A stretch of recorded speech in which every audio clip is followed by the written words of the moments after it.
આજે આપણા દીકરા દીકરીઓને શાળાની અંદર પ્રવેશ અપાવતા હું ખૂબ ગૌરવ અનુભવું છું, મને ખૂબ સંતોષ થાય છે. અને આ બધા હમણાં મોટા થશે, આમાંથી ઘણા બધા અધિકારીઓ બનશે, કોઈ પદાધિકારીઓ બનશે, કોઈ સમાજ જીવનના સારા નાગરિકો બનશે, ગામનું નામ ગૌરવવંતું કરશે. પણ મનમાં એ પણ વિચાર આવે કે મુખ્યમંત્રી તરીકે મોદી સાહેબ હતા ને એમણે વિચાર્યું કે મારા રાજ્યની 50% સંખ્યા તો હજુ નિશાળમાં દાખલ થતી નથી, એ શાળાનો ઓરડો જોતી નથી, શાળાનું બારણુંની અંદર પગ મૂકતી નથી, તો પછી મારું રાજ્ય કઈ રીતે આગળ આવશે? એટલે 100% દીકરા ને દીકરી બધાય ભણવા પડે. અને એવું એમણે આજે 20 વર્ષ પહેલા વિચાર કર્યો હતો.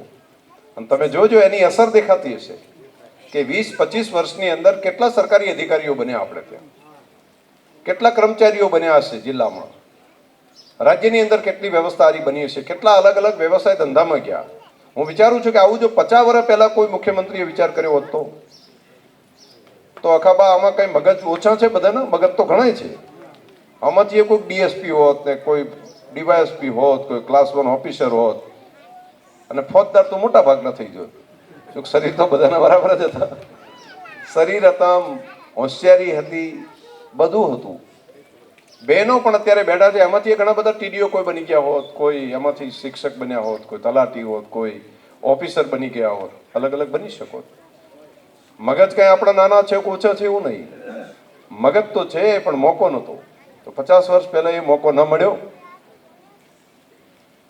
આ સરકાર આવી, એને મોકો આપ્યો. આખી સરકારને મોદી સાહેબે ગામડે ગામડે મૂકી. એમને કીધું તમે જાઓ અને ગામમાં જઈને એક પણ દીકરો કે દીકરી એવું ના હોવું જોઈએ કે જે નિશાળમાં દાખલ ના થાય. 100% નામાંકન કરાવો, 100%. એમ આ તમારી જવાબદારી છે.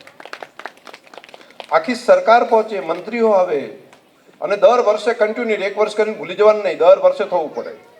અને શાળા પ્રવેશ ઉત્સવ, અને નિશાળમાં દાખલ થયા છે તો પછી વચ્ચે ઉઠી જાય એવું નહીં.